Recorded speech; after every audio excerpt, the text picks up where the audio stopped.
মাসের যে স্থিতির অবস্থা, এটা কি আমরা মানবো? আমরা মানবো? এই সংগ্রাম চলবে, অবরোধ চলবে।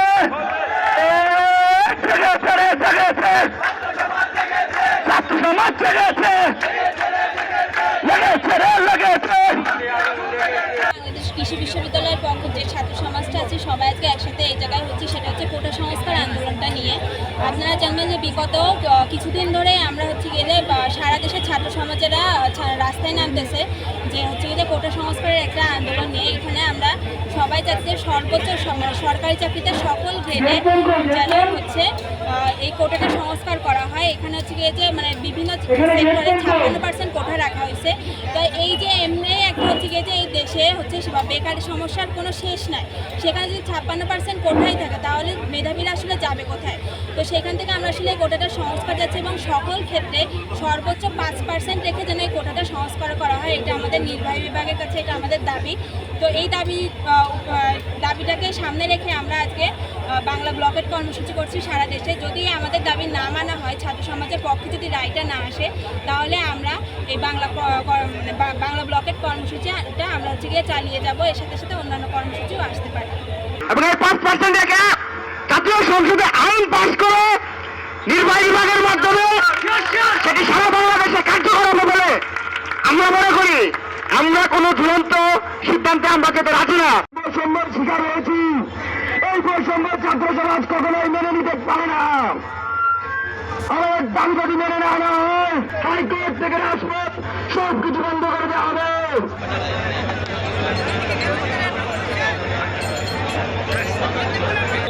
বাংলা ব্লকের সারা দেশের সর্বোত্তম বাংলা ব্লকের অংশ হিসেবে বাংলাদেশ কৃষি বিশ্ববিদ্যালয়ে আমরা তিস্তা ট্রেন কর্মসূচি পালন করছি এবং আমরা রেল লাইনের উপর বসে সর্বোত্তম কর্মসূচির অংশ হিসেবে সারাদিন আমরা এই কর্মসূচি পালন করবো এবং বাংলাদেশের সারা দেশের সকল শিক্ষার্থীর সাথে একাত্রিত করে কোটা সংস্কার আন্দোলনের যে দাবি জানিয়েছে যে মুক্তিযুদ্ধের যারা বিশেষ চাহিদা সম্পন্ন এবং যারা পিছিয়ে পড়া জনগোষ্ঠী তাদের জন্য কিছু কোটা থাকতে পারে, তার যৌক্তিক সংস্করণের দাবিতে ন্যূনতম 5% দাবিতে আমরা আজকের এই কর্মসূচি পালন করছি এবং আমরা আজকের এই সারা দিন আমাদের এই কর্মসূচি চলবে এবং আমরা চাই যে আমাদের যৌক্তিক যে দাবি তারা সরকার বা আদালত এবং সরকারের পক্ষ থেকে আমাদের দাবিগুলোকে মেনে নেওয়া হোক এবং আমরা চাই না যে সবসময় আন্দোলনে থাকতে। আমরা চাই আমাদের যৌক্তিক দাবিকে মেনে নিয়ে আমাদের যে আন্দোলনকে আমরা কড়াকড়ি ফিরে যেতে চাই। এই আন্দোলনে যদি দাবি না মানা হয় আমাদের আন্দোলনে আরও দীর্ঘায়িত হতে পারে।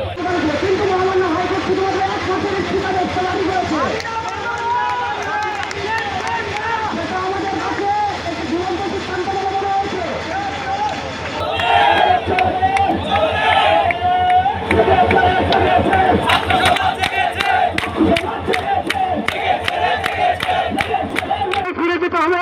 এই ধরনের একটি মনোভাবের উপর ভিত্তি করে তারা কিন্তু 1 মাসের জন্য এই আদেশটি বহাল করেছে, সেটি কখনোই আমরা ছাত্র সমাজ মানি না। আপনারা কি কেউ মেনে নেবেন?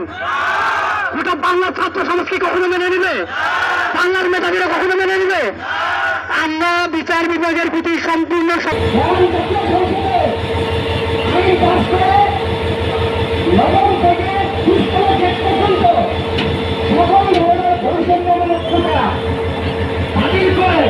সর্বোচ্চ 5% লাগবে এবং এই 5% জাতীয় সংসদে আইন পাস করে নির্বাহী বিভাগের বন্ধ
ও দেখাইছে যে ও দেখ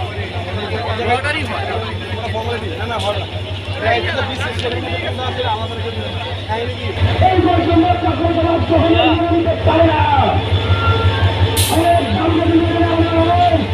অনেক সহযোগিতা করবো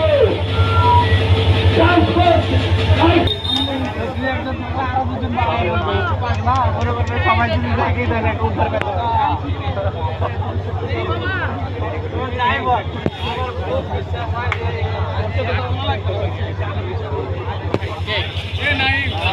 মমতাময়ী মা তিনি সকলের মা, তিনি গোটা বাংলার এই সকল মেধাবীদের কান্না তিনি শুনবেন এবং তিনি সকলের কান্না শুনে নবম থেকে 3 গ্রেডে সকল শ্রেণীর চাকরি হতে এই চাকরিতে প্রায় 13 গ্রেডে এবং অনেক চাকরি আছে যেখানে কিনা তার মধ্যে থেকে 95% পর্যন্ত কোটা দিতে পারে সেই সকল আমরা কোটায় সুব্যবস্থা চাই না। আমরা সবাইকে জানাতে চাই